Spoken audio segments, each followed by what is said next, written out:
If you want to know what's in your shadow, take a look at your fantasies. So there's two main categories. We have your sexual fantasies and we have your music fantasies. So in this situation, just to add a quick caveat, this shadow element of you, it's not evil, it's not bad, we shouldn't villainize it. It's a part of you.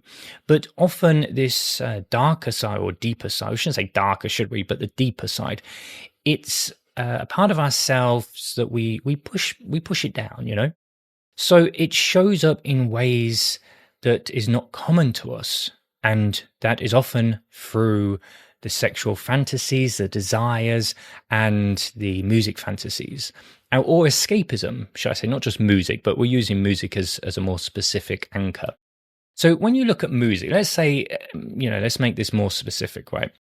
So in my situation, I realized when I was looking at my own shadow many years ago that I was listening to music, and I can listen to music and imagine a whole second world, right? And in that position, there was the desire for power and control, just to escape my real world where I had no power, no control. I had addictions. I was making no money. I felt like a failure. So the music was a desire, to sort of show me well, it's not just a desire, but it showed me what was in my shadow is the point. And the same is true for the sexual desires. There's many situations where you hear about it all the time. Actually, I did a more longer video where I gave more data and more specific talks. But so there was someone who was a business person and they had a lot of power and control in their life and in their work because they were the boss.